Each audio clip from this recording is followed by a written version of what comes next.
I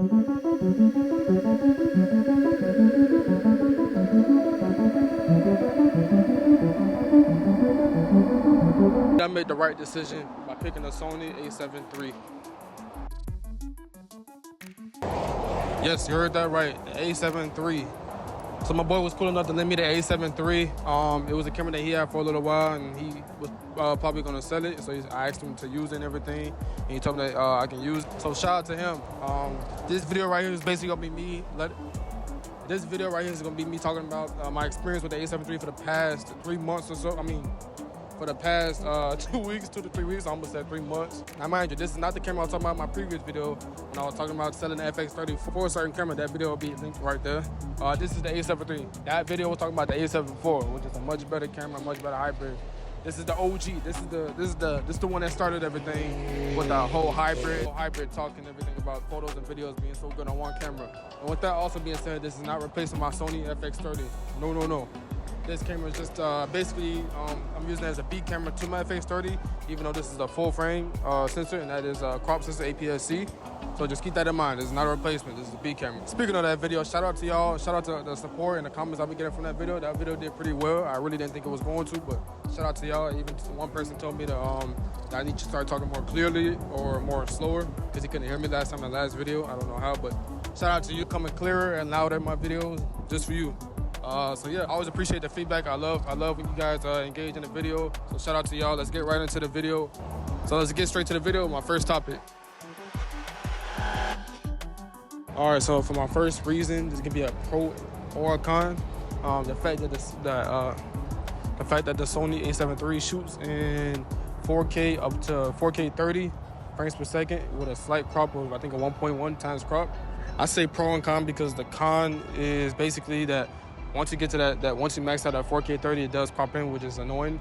But it's also a pro because the FX30 that I shoot with is a crop sensor camera, so you can match up the crop factors kind of with each other. You know, just do the math, whatever lens you're using. Also only pro because the fact that if you don't go to 4K 30, you can do 4K 24 frames per second. You can get a full frame angle, which allows you to get the camera closer to your subject and get more of that depth of field or that blurry background, which a lot of people do love. So that's like a pro and con with that camera right there. When it comes to that side of it, when it comes to that aspect of the camera, there is one thing I noticed when you shoot in full frame mode. For some reason, there's like a weird color temperature or a weird tint looking type of thing. It's like the camera leans more towards the magenta color, which is like kind of weird in my opinion. Because once you crop it into the 4K 30 or just crop it in general, it does match up more with the Sony FX30 as far as the color. And when I'm shooting, by the way, when I am shooting, I'm shooting in 4K 8-bit 420. I know that's kind of bad, but that's the max that the Sony a7 III can do. So I gotta like downgrade my FX30 from 4K 10-bit 422 to 8-bit 420. It's not a big deal, but it kind of is. It's a little bit less flat, and it doesn't leave you as much room to work with in post. So that's like one of the other cons with it. It's like that I gotta downgrade my FX30 to match with the a7 III because I don't want to shoot an SR3 10-bit and have to match that up or try to get the a7 III to match up with the FX30. Might as well just downgrade what you got to make them even and do it like that. But that one right there will be my first caveat or pro and con with the a7 III. For my next point number two. My point number two, my next point I would definitely say is the fact that it shoots in 8-bit and not 10-bit. That's honestly, you gotta really understand what you're buying. I understand it's an old camera that came in 2018. It's an old camera that came out in 2018, so of course it won't have everything like the new cameras do. And 8-bit is perfectly fine, I guess, if you know what you're doing. 8-bit is definitely not a big issue. That's what people were working with before 10-bit. But I will admit, coming from 10-bit down to 8-bit, it is kind of a learning curve. Not that much of a bad learning curve, but it's not bad.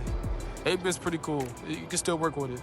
But the fact that I gotta downgrade my FX30 10-bit footage to 8-bit, I can see the difference more in my FX30, I guess. It definitely lowers the quality a little bit, but it's still 4K and it's still workable. It's still you can still do something with that. I try not to let that stop me from creating and still doing what I have to do.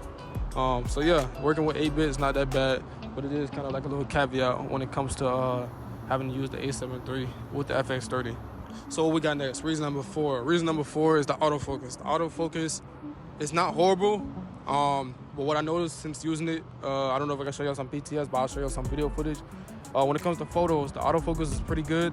I don't know if I got my settings right when it comes to certain things, but when I was shooting with it, it'll track the eye, but then once you get ready to take the photo, it kind of goes to the center autofocus or whatever autofocus you have it on, besides the eye autofocus.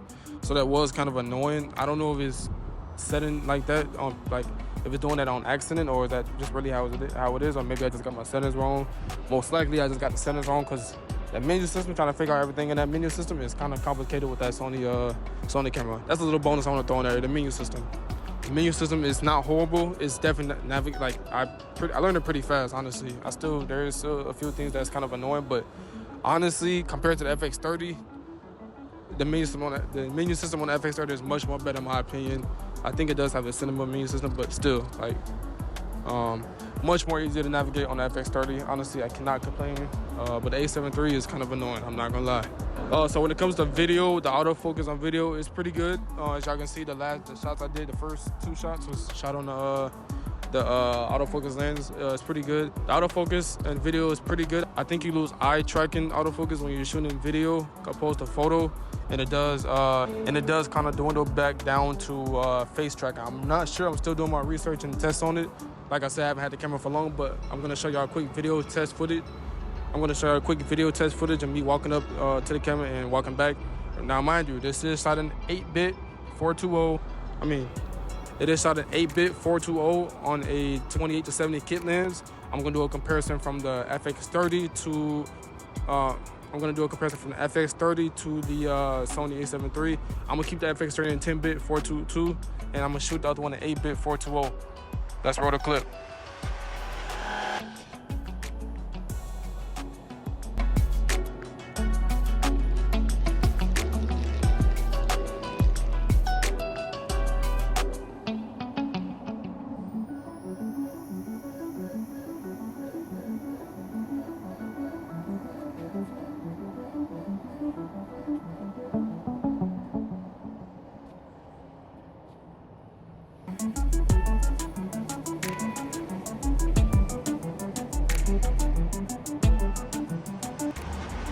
So I just had to re-record this session because I found out that this phone wasn't linked with the camera. If I can remember the quick overview, just in conclusion, the Sony a7 III for me has been like a 7 out of 10, honestly.